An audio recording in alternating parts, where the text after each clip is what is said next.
hari ini Vinka kedatangan kamu spesial. Siapakah dia? Silakan perkenalkan diri Anda. Yeay. Oke, nama gue Fiona, asal Jakarta. Kuliah di semester Kuliah di Institut Teknologi 10 November, jurusan arsitektur, sekarang lagi semester 6. Kali ini pasti yang udah nonton video ini tahu dong kita mau bahas tentang apa. Pastinya kita akan membahas tentang kuliah di jurusan arsitektur ITS. Belajar apa aja sih? Nah, buat teman-teman yang nggak tahu, silahkan nonton video ini dari awal sampai akhir, ataupun yang pengen tahu juga nonton, bagiin sama teman-teman yang lainnya. Mana tahu teman kamu, saudara kamu, ataupun orang tua kamu ada yang pengen kuliah di jurusan arsitektur ITS. Oke, next to the movie. Oke, kita akan mulai. Yang pastinya Fiona akan menjelaskan dari semester 1 sampai semester berapa? 8 ya, Via. Di situ ada laptop, kalian gak bakalan bisa lihat karena hanya kita yang bisa melihat. Next, kita akan melihat di semester 1. Oke, silakan Fiona, jelaskan yang di semester 1 kamu belajar apa aja. Sebenarnya kurikulumnya tuh berubah gitu loh ketika gue mau masuk semester 3. Jadi semester 1 sama semester 2 pakai kurikulum yang lama. Jadi runtutan matkulnya tuh beda. Matkul tuh mata kuliah. Oke. Kalau untuk semester 1 ini kan pelajaran agama gue juga dapat, bahasa Inggris juga dapat. Terus di sini juga ada salah satu matkul yang sangat utama gitu, yaitu namanya Dasar Perancangan Arsitektur 1. Oke. Dulu namanya itu pas lagi gue semester 1 namanya Dasar Desain Arsitektur. Beda. Cara belajarnya juga menurut gue agak beda karena materi yang disampaikan juga berbeda, tapi gue percaya intinya itu sama. Ini ada 6 SKS, jadi kayak dari pagi sampai sore itu di studio. Studio tuh kayak bukan kayak kelas sih, juga nggak kayak lab. Dia tuh kayak kesannya kelihatan seperti bilik-bilik kantor gitu. Oh, I see. Jadi satu bilik itu punya lo, tapi nggak begitu ketara banget, misalnya nggak kayak bener-bener kayak bilik gitu. Cuma ini meja punya lo. Jadi dari pagi sampai sore Lu ini di situ aja ya. ladang lo di sini buat bereksplorasi apapun itu. Temen bakalan ada yang bisa bareng join Bisa. gitu gak? Jadi kayak emang ini banget sih, fleksibel itu. Oh, fleksibel ya, enak berarti. Kayaknya main-main aja ya, kayak gambar-gambar gitu kali ya lu. Iya. Gitu. Karena masih dasar Iya, banget. masih explore banget sih itu, kayak masih gila-gila kayak lo mau buat apa ya udah gitu-gitu deh. Masih pengenalan. Oke, next ada fisika, kewarganegaraan, dan pengantar arsitektur. Kalau pengantar arsitektur kan lu mau jurusan apa aja kuliah pun pasti akan ada pengantar. Nah, fisika katanya ini baru ya di semester 1. Lu dulu nggak dapet? Dulu gue gak dapet fisika, jadi tuh fisika yang sekarang tuh udah kayak agak kegabung gitu sama jurusan-jurusan lain dalam satu kelas. Materinya juga setahu gue, apa yang gue dengar juga beda. Karena ini udah lebih ke arah ini sih, apa sih namanya, kalkulus. Kalau gue tuh dulu namanya konstruksi bangunan, yang belajar hal-hal yang emang relevan sama arsitektur banget gitu loh. Ini udah agak kecampur gitu. Fisika untuk mengetahui tekanan udara dengan tekanan apalah. Untung gak dapet. Ngerti. Seneng banget gue kalau udah gak dapet mata kuliah yang susah-susah tuh. Apa sih, gue kayak jadi kayak anak TikTok. Oke, teman-teman, kita next ke semester 2. Sekarang kita lanjut ke semester 2. Kira-kira Fiona belajar apa aja di semester 2? Silahkan Fiona.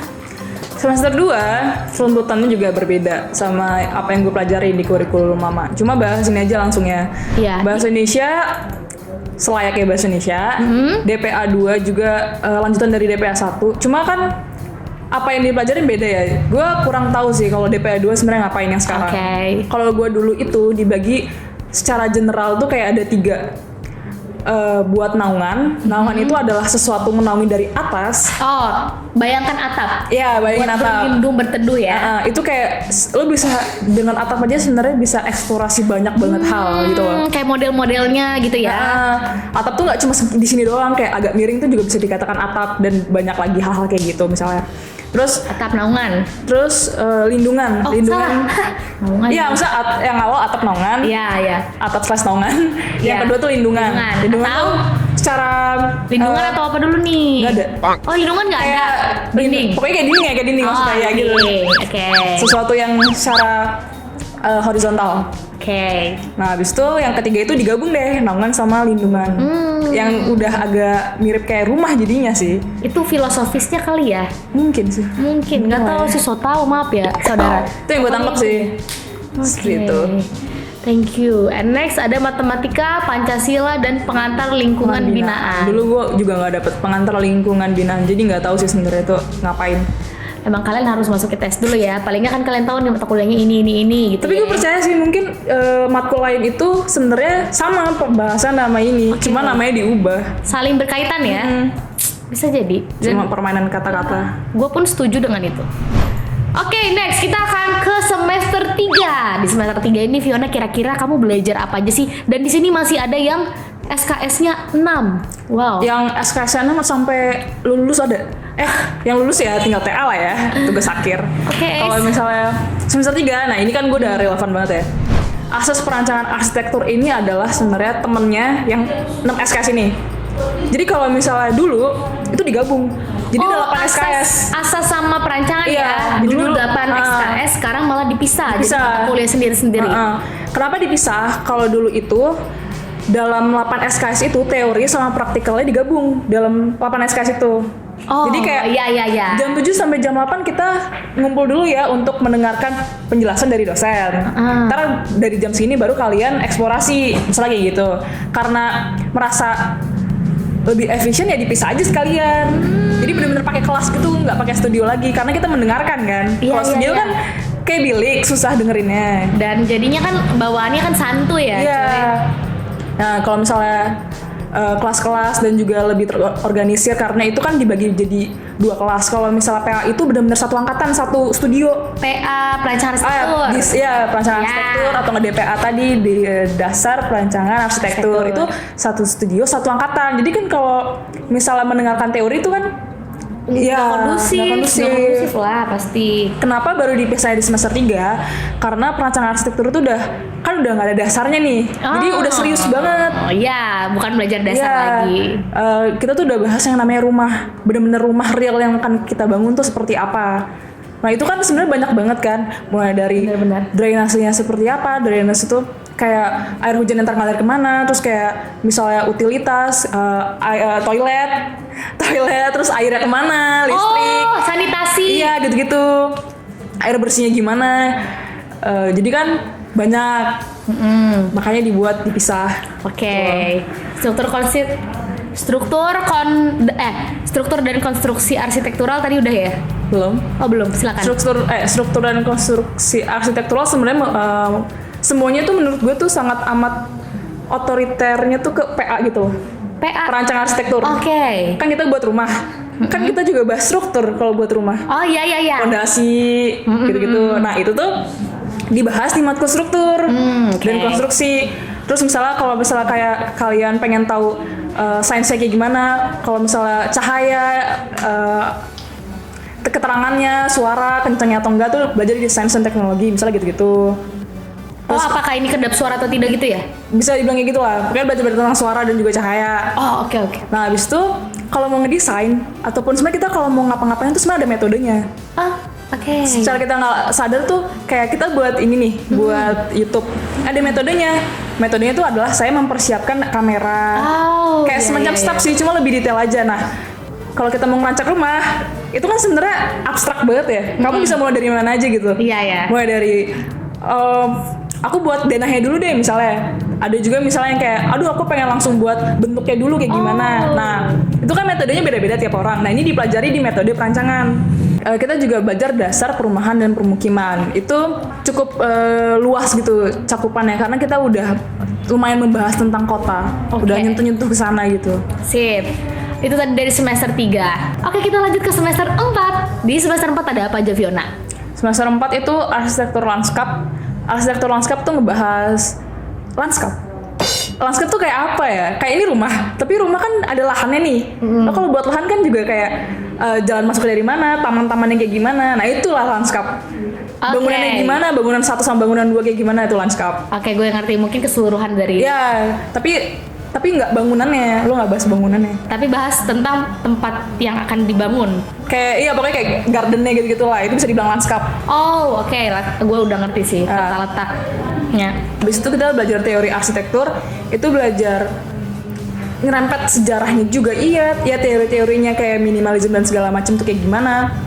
Itu masuk ke teori arsitektur. Terus yang terakhir ada utilitas bangunan. Utilitas tuh kayak bangunan, sanitasi, air bersih, listrik, kayak gitu-gitu utilitas. Oke guys, semester 4 udah, kita lanjut ke semester 5. 5 Pio, ada banyaknya. Buset. Astagfirullahaladzim. Jadi Fiona ini sebanyak ini apa ini maksudnya? Sebenarnya ini karena ada mata kuliah pilihan sih. Oke, ada kita mata kuliah pilihan. Nggak ada beberapa matkul yang bisa dipilih, ada beberapa yang wajib gitu loh. I see. Nah, arsitektur biofilik adalah matkul wajib, belajar tentang kayak ekosistem lah gitu dan hubungannya dengan arsitektur bangunan. Arsitektur dan perilaku, kita ngebahas tentang arsitektur dan manusia. Perilaku manusia sebenarnya sangat amat mempengaruhi ruang yang akan kita gunakan ataupun yang akan tercipta nanti, gitu-gitu loh. Arsitektur digital ini gue nggak milih, jadi gue sebenarnya nggak begitu paham ini ngapain. Cuma teman gue itu kemarin yang gue lihat dia lagi ngebuat visualisasi desain yang sebenarnya dia pengen komunikasikan gitu loh. Tapi pakai alat mungkin kayak komputer. Ya, dia belajar aplikasi gitu. I see. Arsitektur eksperimental ini asik sih. Dia wajib, dia itu bahas tentang fenomena-fenomena arsitek luar yang bereksperimen dan akhirnya menciptakan karya yang benar-benar diciptakan. Tapi kita juga bereksperimen di situ. Jadi kayak ada perancangan arsitektur yang tadi, desain kita akhirnya dibuat menjadi satu poster, tapi posternya harus abstrak. Kayak abstrak, you know me. Aduh, aku nggak ngerti sih. Cuma ya abstrak. Pokoknya harus abstrak. Oke, abstrak. Terus ada arsitektur Nusantara, ini wajib juga belajar tentang bangunan-bangunan nenek moyang Indonesia. Terus nenek moyang sekarang kita juga masih punya sih. Bangun rumah adat kali ya cuy. Ya, rumah adat cuy. Ribet banget sih gue. Abis itu ada asas perancangan arsitektur 3 yang temennya juga perancang arsitektur 3 yang 6 SKS tuh.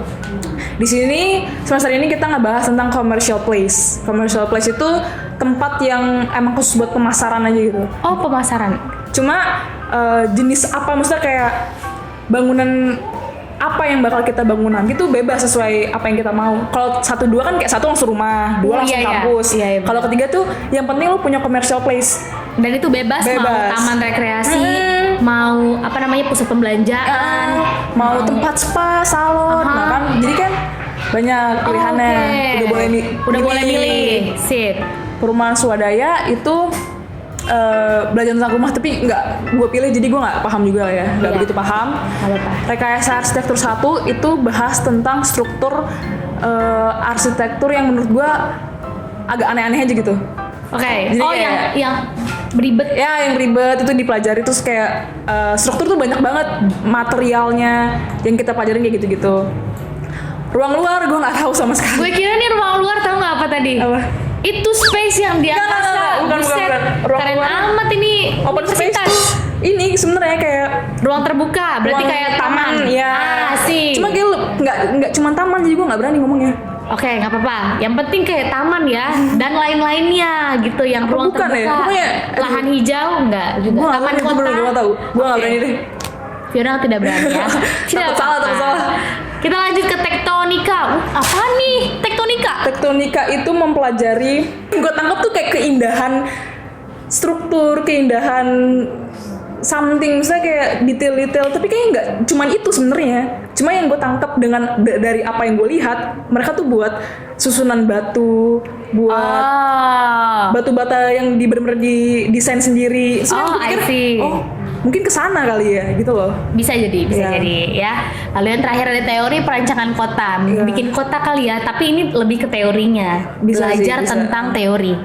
Kayak lebih kesana. Kita lanjut ke 6. Gue kira yang terakhir. Lupa gue kalau misalnya S1 tuh sampai 8 semester. Ini banyak juga loh teman-teman. Tapi kita bisa lihat ini yang menarik adalah kalau arsitektur tropis ya, biasa lah di negara tropis ya, arsitekturnya seperti apa. Masih asas perancangan arsitektur. Ini lanjutan yang dari kemarin ya. BIM ini apa BIM? BIM itu belajar aplikasi sih. Oh, untuk membuat model-model nanti ke depannya. Oke. Arsitektur Nusantara masih juga? Estetika itu ngebahas arsitektur Nusantara tadi. Ini matkul pilihan ya, tapi lebih dalam aja ya. Lebih ke sana. Lanskap inovatif, berarti? Dari lanskap harus diinovatifin jadi apa gitu. karena belum nyentuh sebenarnya masih nggak paham. Oke. Ntar bakal bener-bener ngapainnya gitu loh. Sebenarnya bisa baca deskripsi sih. Iya benar. Cuma kayak sebuah deskripsi itu tidak bisa benar-benar menggambarkan juga sih gimana nanti Pengalamannya Iya, ya. pengalaman lebih enak. Oh, iya. Algoritmik tuh kayak belajar ini juga ngebentuk-bentuk bentuk yang kesannya kayak aneh sih, maksudnya yang dinamis. Bukan juga sih. Sebenarnya bentuk tuh banyak. Cuma bagaimana kita bisa ngebentuk itu eksplorasinya bakal dipelajari di algoritmik. Cuma base-nya itu mungkin komputer. Oke. Jadi lebih Oh dia pakai komputer ya di situ ya desainnya. Sip. Perancangan arsitektur 4 ya seperti biasa ya kelanjutannya. Ada perancangan berkelanjutan, pengayaan. Berarti ini cuma nggak ada ini ya. Pengayaan tuh gini, pengayaan tuh dimana kalian bisa ngambil matkul jurusan lain. Tiba-tiba kamu, aku pengen belajar bisnis deh. Kalau di ITS tuh ada namanya jurusan manajemen bisnis. Nah kamu bisa ngambil matkul yang di sana, tapi tertentu aja yang tersedia untuk jadi pengayaan. Kayak gitu. Yang di sana juga jadi pengayaan juga. Oke, ada perumahan formal. Ada yang informal sama formal. Yang swadaya tuh informal. Informal tuh kayak sebenarnya tuh gini. Kita kalau buat rumah kan ada standarnya. Iya. Kayak satu orang tuh sebenarnya bisa berapa meter persegi sih. Nah, tapi kan kalau misalnya Jakarta yang udah banyak penduduknya, kan pasti banyak rumah-rumah yang nggak sesuai standar dong, karena kita nggak bisa maksain kan. Nah, itu namanya informal. Jadi kita nggak sesuai dengan standarnya. Kalau yang formal ini kayak udah ngarah ke sana deh. Aku masih belum tahu sih. Tapi yang kutangkap kayak ke sana deh. Oke. Jadi swadaya tuh kesannya kayak rumah untuk menengah ke bawah. Kalau formal mungkin ke atas ya. Oke, ada lagi prosedur perancangan kota ya. Dari namanya juga udah ngerti lah ya. Mau ngerancang kota ada prosedurnya gitu ya. Lalu rekayasa arsitektur 2, kelanjutannya lagi sejarah arsitektur, ada stilistika, ada wawasan dan aplikasi teknologi. Kita lanjut ke semester 7 ya teman-teman. Dan ini Fiona udah nggak tahu lagi karena dia juga baru semester 6. Tapi nggak apa-apa, dia tahu dikit aja. Dari semua ini yang akan ditampilkan, kira-kira Fiona kamu tahu apa? Tugas akhir tuh gimana ya ngomongnya? Kalau di arsi tuh kayak 2 kali, kesannya kayak 2 kali. Ada kerja praktik juga ya? Sama laporan tugas akhir, proposal tugas akhir. Ya. Terus yang lain tuh kayak sebenarnya lanjutan-lanjutan yang tadi sih, cuma namanya aja. Cuma lebih yang mirip-mirip ya. Dan bisa untuk lebih fokus lagi ya ke suatu tempat. Tapi ada yang baru sih sebenarnya matkulnya, maksudnya nggak semuanya terusan dari semester sebelumnya. Kayak arsitektur inklusif itu belajar gimana lo bikin bangunan yang ramah untuk orang-orang yang contohnya disabilitas, orang-orang yang nggak kayak kita yang benar-benar normal pada umumnya gitu loh. Kayak gitu lah. Lalu ada arsitektur kontemporer. Ada asas perancangan arsitektur 5, aspek manusia dalam bentuk kota, BIM 2, fabrikasi digital, kerja praktek, internship. Lalu perancangan arsitektur 5, perbaikan perumahan informal. Informal ini yang tadi ini ya daerah Slum upgrading. Daerah slum, perkumuhan. Maksudnya tidak sesuai dengan standar gitu ya. Oke, lalu gue tangkap ya. Oh iya benar, gue juga nangkepnya gitu karena tulisannya slum upgrading guys. Lalu ada lagi proposal tugas akhir, struktur dan konstruksi arsitektur Nusantara, dan teknopreneur. Kira-kira aku mungkin bisa bilang kalian udah ngerti sedikit ya. Gambarannya dari ngelihat video ini, apa sih gue? Dari gambar ini. Itu bener kok. Ya kan? Soalnya aku juga ngelihatnya kayak udah ngerti dikit gitu loh, kayak struktur dan konstruksi arsitektur Nusantara ya udah paling rumah-rumah adat gitu kan. Proposal tugas akhir apa? Ya udah ya kan? Ya, jadi sistem tugas akhir yang di arsi itu tuh kayak satu semester ini itu ngebuat laporannya gitu loh, fokus buat laporannya doang. Untuk semester selanjutnya itu baru terjun dari laporan ini, desain apa sih sebenarnya yang pengen kita bangun nanti. Nah, akhirnya baru benar-benar dilaksanain untuk buat maketnya, baru benar-benar final gambarnya gimana gitu-gitu. By the way, maket itu apa? Aku juga nggak tahu maket itu apa. Maket itu miniatur rumah dalam skala tertentu. Oh, dibikin desainnya gitu ya, ada di Iya, kalau nonton NKCTHI, nah itu kan, sering kalau ngeliat rumah-rumah dalam bentuk kayak mainan gitu, nah dalam itu lah. triplek, di atas triplek gitu. Bisa, misalnya. biasanya di atas triplek. Oke. Ya udah tahu ya teman-teman semester 7 tuh ngapain, dan itu tadi bisa dipilih juga ya? Bisa dipilih atau emang ada yang bisa dipilih, yang wajib, kan? ada yang pilihan, jadi nggak semuanya diambil. Nah ya. Itu pilihannya terpilih sendiri aja ya, Bo. Kita masuk ke semester 8 teman-teman, semester terakhir. Oke, di semester 8 ini mari kita nggak bisa di zoom Chay. Kita buka dulu ya. Cuma 2 sih. Oke, ada etika dan praktek berarsitektur dan tugas akhir. Kayaknya semuanya juga pasti ada etikanya ya, karena di komunikasi sendiri pun ada etika praktek komunikasi ya. Udah jelas lah ya nih, SKS 8 sama 2. Udah santai sih ini, 10 doang SKS. Santai apaan, babak belur semester 7. Semester 8. Semester 8 kan lu prosesnya di semester 7, perdebatan Ya guys. sih semester 8 juga ini sih juga berat. Ya udahlah, santai aja makanya. Apa? Santai. Kuliah tuh santai aja ya. Kalau nggak bisa ya udah, kalau bisa ya mantap ya. Sekian video kuliah di arsitektur ITS, belajar apa aja. Kalian udah tahu dan sekarang saatnya untuk like, comment, and share. Aku akan menyertakan Instagram Fiona di sini. Be wise and have a nice day.